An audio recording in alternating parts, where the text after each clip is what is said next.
इसके पहले circular motion में हम लोगों ने क्या देख लिया था? पोजीशन वेक्टर के बारे में देख लिया था। अब हम देखेंगे टाइम पीरियड और फ्रीक्वेंसी के बारे में।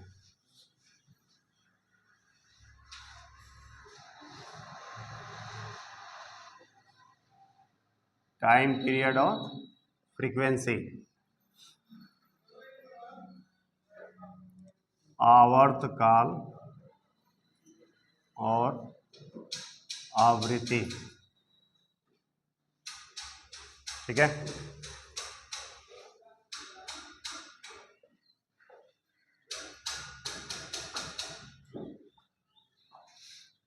ये मान लीजिए कोई सर्कुलर मोशन कर रहा है,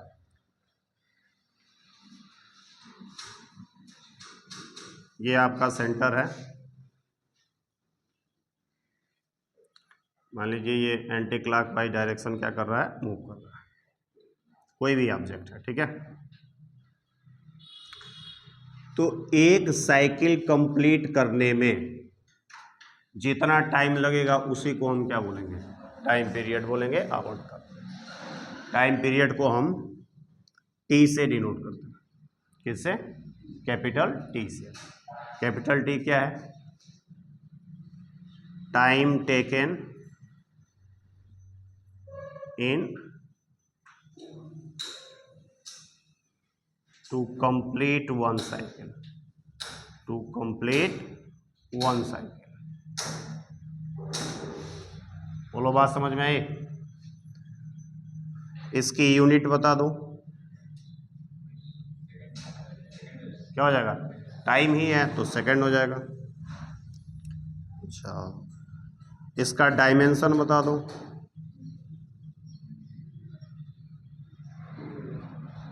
क्या हो जाएगा? टी हो जाएगा, capital T. m power 0, l power 0, t power 1। ठीक है, अगर हम आपसे पूछें कि मान लीजिए एक घड़ी है, क्लॉक है, तो उसमें जो आवर हैंड है उसका टाइम पीरियड बताओ क्या होगा? एक घड़ी है, ठीक है,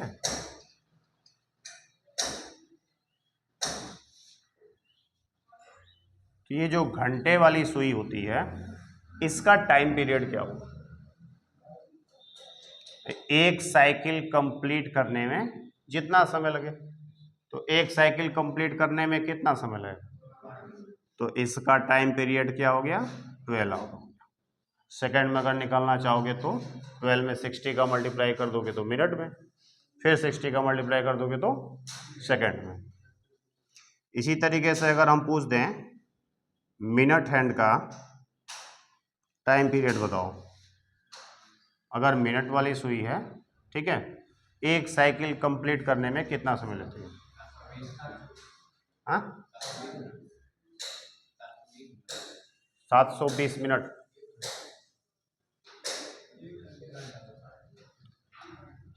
ये मिनट वाली सुई जो है पूरे 1 घंटे में क्या होगी? एक साइकिल कंप्लीट कर लेगी। मिनट वाली सुई कितने समय में एक साइकिल कंप्लीट कर लेगी? 1 घंटे में, होगा ना सर? तो मिनट हैंड का टाइम पीरियड क्या हो गया? 1 आवर हो गया। कितना हो गया?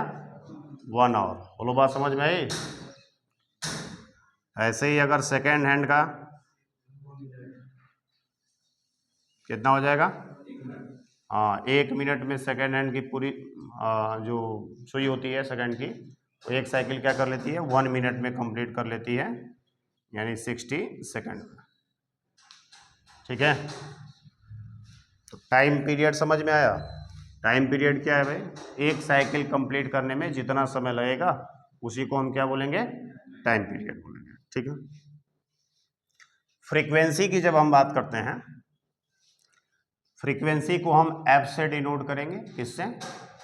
एफ से। और वैसे आपके बुक में फ्रीक्वेंसी को न्यू से डिनोट किया जाता है। किससे? न्यू से। लेकिन न्यू और वी में आपको कंफ्यूजन ना हो, इसलिए हम लोग किससे डिनोट करेंगे फ्रीक्वेंसी को? एफ से डिनोट करेंगे। फ्रीक्वेंसी क्या है भाई?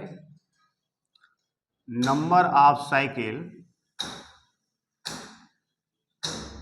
इन 1 सेकेंड, इन 1 सेकेंड। 1 सेकेंड में कितना साइकिल क्या करता है, कोई ऑब्जेक्ट कंप्लीट करता है, उसी को हम क्या बोलते हैं?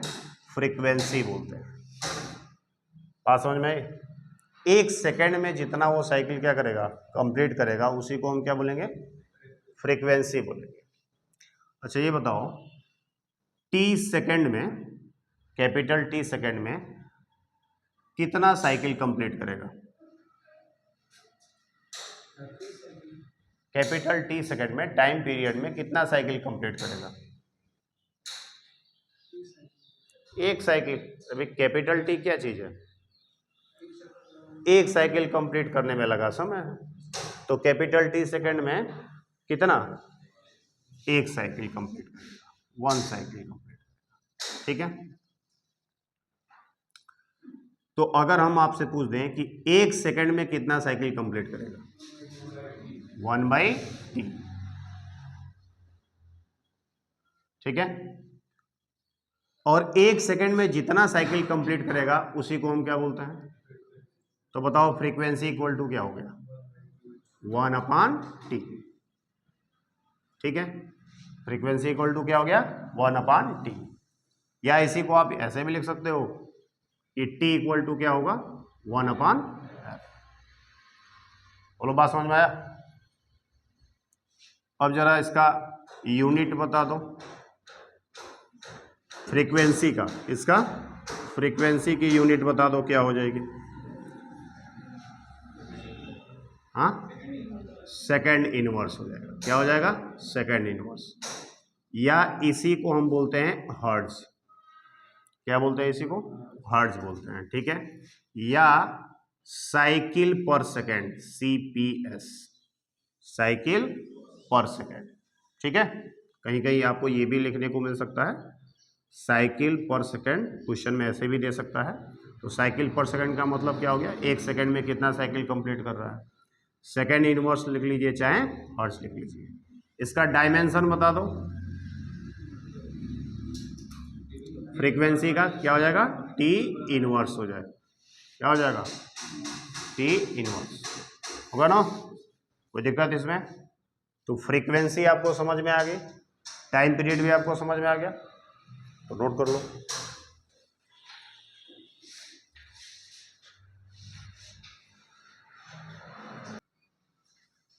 तो इसी तरह से अगर हम आपसे पूछते हैं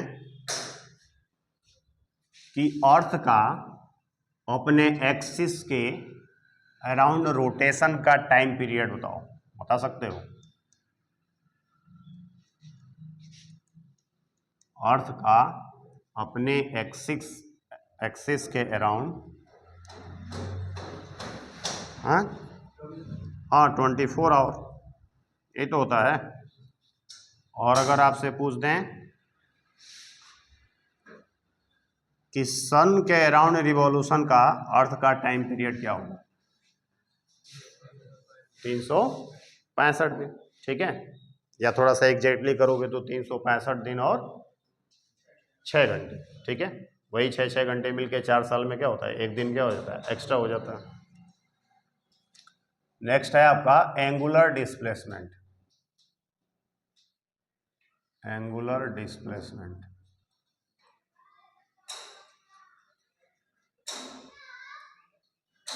कोणीय विस्थापन।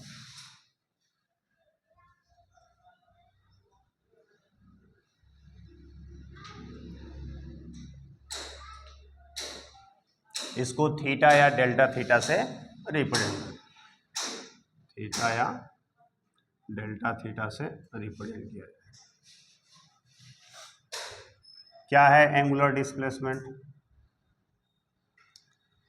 तो किसी टाइम इंटरवल में जो पोजीशन वेक्टर है सर्कुलर मोशन में, उस पोजीशन वेक्टर ने कितना एंगल ट्रेवल किया है, किसी टाइम पीरियड में जितना एंगल पोजीशन वेक्टर क्या करेगा? ट्रेवल करेगा, उसी को हम क्या बोलेंगे? Angular displacement. Angle travelled by position vector, जैसे समझो, मान लो कि ये t इक्वल टू 0 टाइम पर पोजीशन वेक्टर था, ठीक है। ऑब्जेक्ट t टाइम पर पोजीशन वेक्टर यहाँ पे चला गया,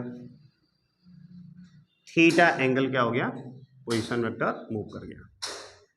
अब यहाँ से हम कह रहे हैं कि डेल्टा t टाइम इंटरवल में, यानी टाइम जब हो गया t प्लस डेल्टा t, यहाँ से थोड़ा सा टाइम हम बढ़ा दिए तो थोड़ा सा इसमें क्या हो गया, डिस्प्लेसमेंट हो गया डेल्टा थीटा। तो अगर आपसे पूछ दे कि इस डेल्टा t टाइम इंटरवल में कितना एंगुलर डिस्प्लेसमेंट हुआ है, तो क्या जवाब दो? इस डेल्टा t टाइम इंटरवल में कितना एंगुलर डिस्प्लेसमेंट हुआ है? डेल्टा थीटा कितना हुआ है? Delta theta.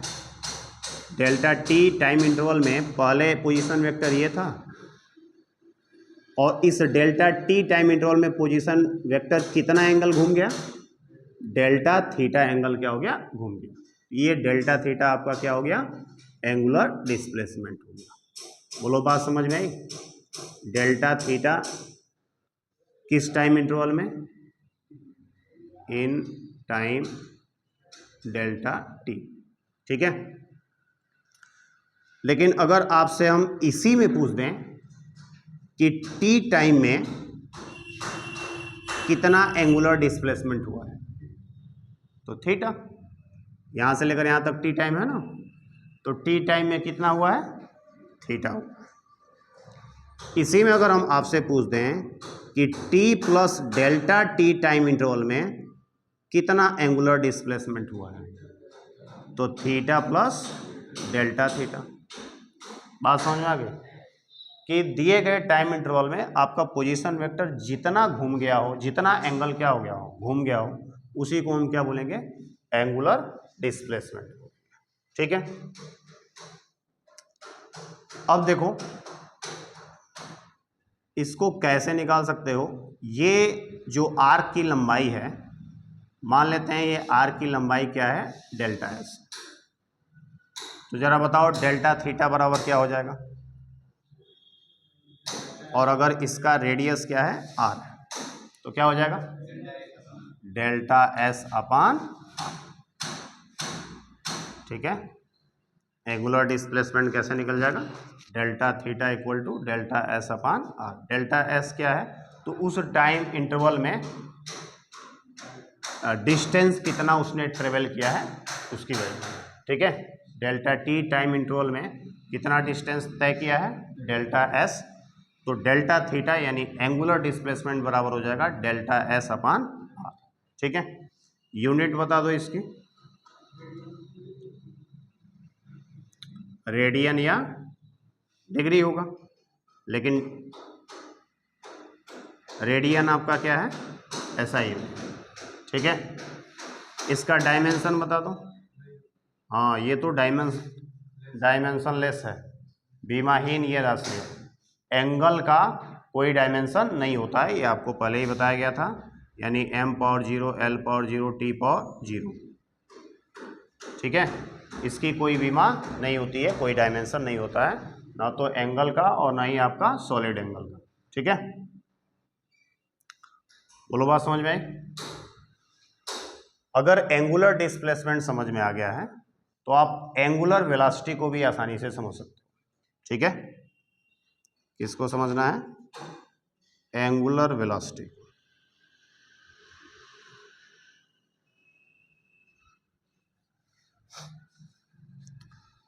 अगर आपने इसके पहले जो पढ़ा है, ठीक है, उसमें वेलोसिटी के बारे में अगर आपसे पूछा जाए तो वेलोसिटी का डेफिनेशन आप क्या दोगे,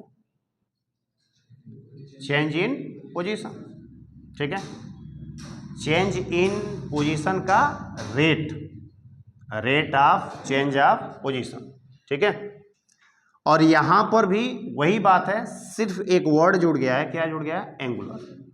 तो इस बार रेट निकालना है किसके चेंज का, एंगुलर डिस्प्लेसमेंट के चेंज का, ठीक है। तो एंगुलर वेलोसिटी जिसको हम ओमेगा से डिनोट करेंगे, किससे डिनोट करेंगे, ओमेगा से बराबर होगा रेट ऑफ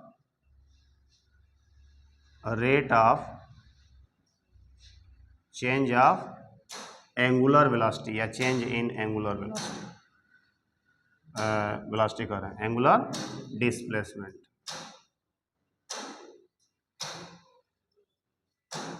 बोलो बात समझ में आया?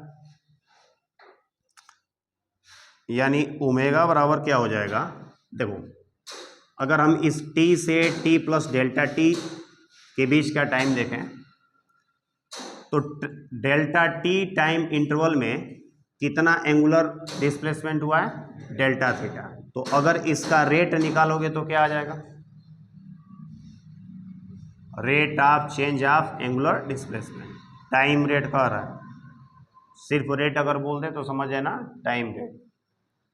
टाइम रेट का मतलब क्या हुआ भाई, 1 सेकंड में कितना चेंज हुआ, डेल्टा टी समय में कितना चेंज हुआ है, डेल्टा टी समय में एंगुलर वेलोसिटी में कितना चेंज हुआ है, एंगुलर डिस्प्लेसमेंट कितना चेंज हुआ है, डेल्टा थीटा। तो बताओ 1 सेकंड में कितना चेंज होगा, delta theta upon delta T, delta theta upon delta T. ये तो बिल्कुल वैसे ही है ना, जैसे पहले, इसके पहले आपने क्या किया, लीनियर मोशन में आपने पढ़ा था, ठीक है, कि v इक्वल टू क्या होगा, delta R upon delta T, delta R upon delta T. Delta R क्या है, change in position upon time interval. यहाँ पर भी है चेंज इन पोजीशन, लेकिन इस बार कौन सा पोजीशन है, एंगुलर डिस्प्लेसमेंट। बोलो बात समझ में आया? तो एंगुलर डिस्प्लेसमेंट कितना हुआ है, डेल्टा थीटा।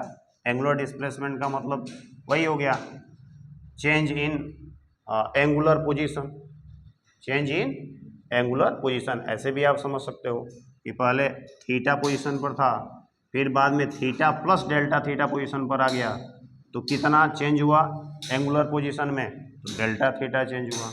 उसी को क्या बोलेंगे, एंगुलर डिस्प्लेसमेंट बोलेंगे। तो जितना डेल्टा टी समय में एंगुलर डिस्प्लेसमेंट हुआ है, तो एंगुलर डिस्प्लेसमेंट में से डेल्टा टी से क्या करोगे, डिवाइड कर दोगे, तो क्या निकल जाएगा, एंगुलर वेलोसिटी निकल जाएगा, ठीक है ना। जब भी रेट की बात किया जाए तो रेट कैसे निकलेगा, रेट निकालने का मतलब यूनिट की वैल्यू निकालना है, ठीक है, पर यूनिट वैल्यू निकालना है। और पर यूनिट वैल्यू कैसे निकाला जाता है, डिवाइड करके निकाला जाता है। पर यूनिट वैल्यू कैसे निकालता है, डिवाइड करके। टाइम रेट पूछ रहा है तो टाइम से क्या कर देना है, डिवाइड कर देना है। टाइम से डिवाइड कर देना है किस में, angular displacement, angular displacement. Delta T समय में एंगुलर डिस्प्लेसमेंट कितना हुआ है, डेल्टा थीटा। बोलो बात समझ में आया? ये जो आपने निकाला है, ये आपका क्या होगा, एवरेज एंगुलर वेलोसिटी होगा। क्या होगा, एवरेज एंगुलर, क्योंकि टाइम इंटरवल क्या है, ज्यादा, एक फाइनाइट टाइम इंटरवल है, ठीक है। अगर आपको इंस्टेंटेनियस एंगुलर वेलोसिटी निकालना होगा तो डेल्टा टी की लिमिट क्या होनी चाहिए, 0 होनी चाहिए। डेल्टा टी की लिमिट क्या होनी चाहिए, 0 होनी चाहिए। यानी limit delta T tends to 0 delta theta upon delta T. या इसी को आप कैसे लिख देते हो, D theta upon D T, D theta upon D T. बोलो बात समझ में आया? चलो अब अगर हम इसका डायमेंशन अगर आपसे पूछ दें, किसका, पहले तो इसका आप यूनिट बता दो, यूनिट क्या होगा, क्या, रेडियन पर सेकेंड। भाई डेल्टा थीटा चाहे डी थीटा की यूनिट क्या होगी, रेडियन होगी। तो रेडियन पर सेकेंड क्या होगा, रेडियन पर सेकेंड। बोलो बात समझ में आया? और डायमेंशन इसका जरा बता दो,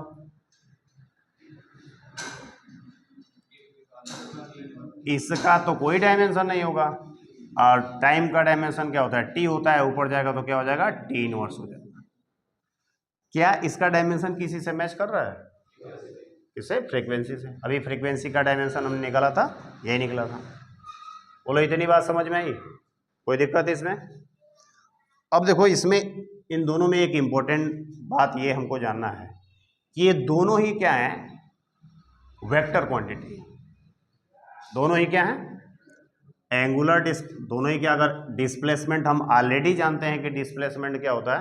वेक्टर क्वांटिटी होता है। तो जब डिस्प्लेसमेंट वेक्टर क्वांटिटी हो जाएगा तो वेलोसिटी भी क्या है? वेक्टर क्वांटिटी होगा। अगर ये वेक्टर क्वांटिटी है तो फिर इनका डायरेक्शन भी होगा। फिर इनका क्या होगा?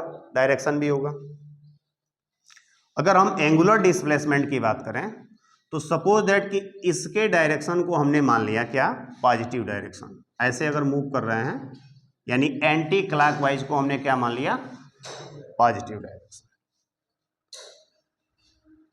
तो सिंपल भाषा में कैसे बोलोगे कि डेल्टा थीटा किस एंगल किसकी तरफ? Anti clockwise direction.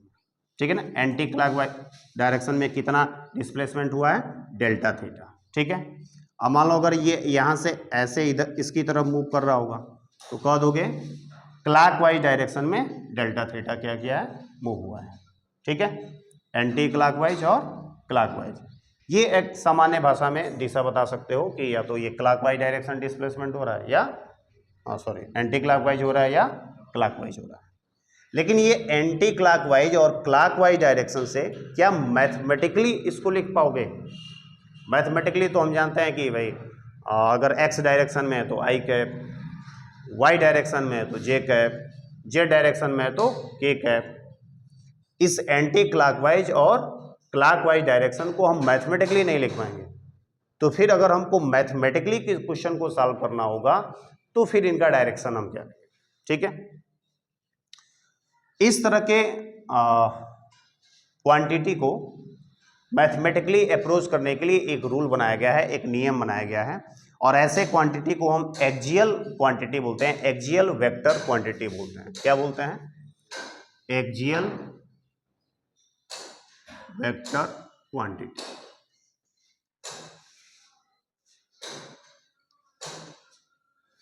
Axial vector quantity. अब एक्सियल वेक्टर क्वांटिटी क्या होगा समझना ध्यान से।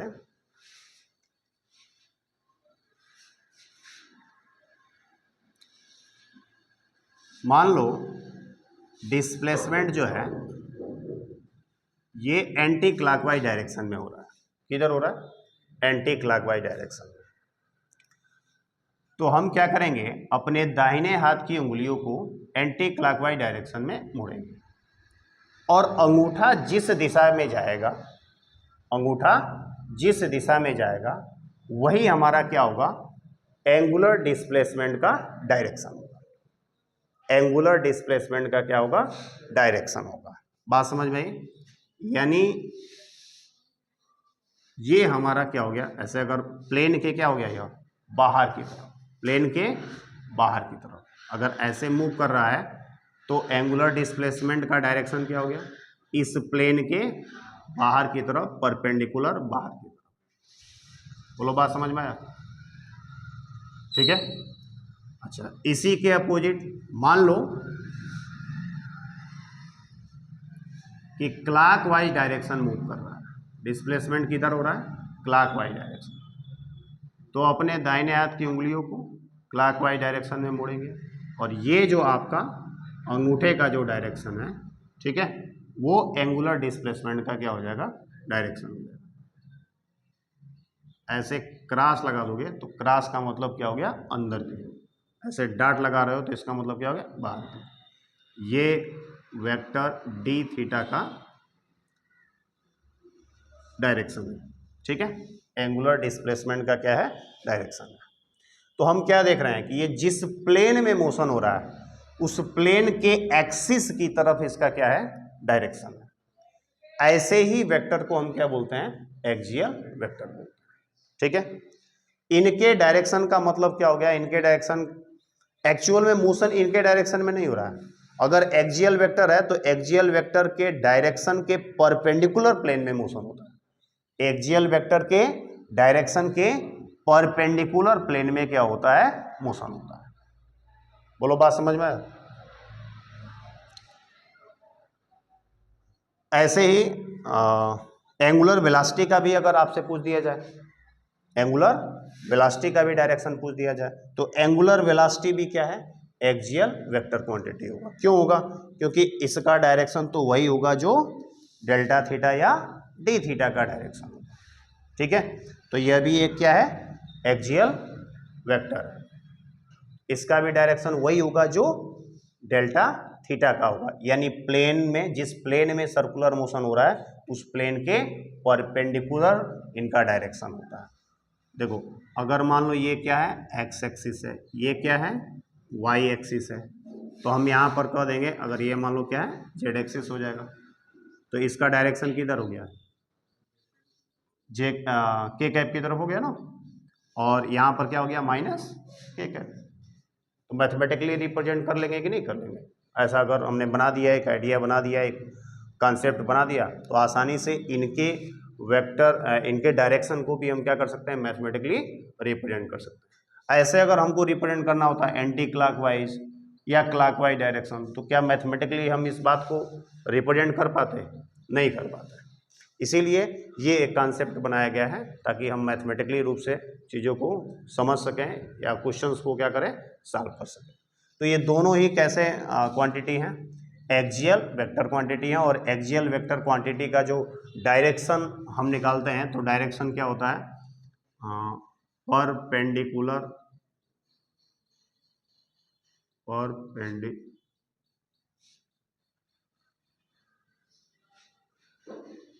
to the plane in which motion occurs। जिस प्लेन में मोशन होता है उस प्लेन के परपेंडिकुलर डायरेक्शन में इनका डायरेक्शन होता है। ठीक है, कैसे निकालोगे? तो फार्मूला आपको रूल बताया गया। कौन सा रूल? तो दाहिने हाथ करो, ठीक है ना, right hand rule. Right hand rule का क्या करोगे, इस्तेमाल करोगे। अब राइट हैंड रूल में क्या करोगे भाई, अपने दाहिने हाथ की उंगलियों को जिस दिशा में डिस्प्लेसमेंट हो रहा है उस दिशा में क्या करोगे, कर्ल करोगे, मोड़ोगे, तो अंगूठा जिस दिशा में जाएगा वही क्या होगा, एक्सियल वेक्टर का क्या होगा, डायरेक्शन। चलो, क्लियर हुआ? एंगुलर डिस्प्लेसमेंट और एंगुलर वेलोसिटी को समझने में कहीं कोई दिक्कत है? पूरी बात समझ में आई? नोट करो। सचिन, तुम कुछ बोल नहीं रहे हो?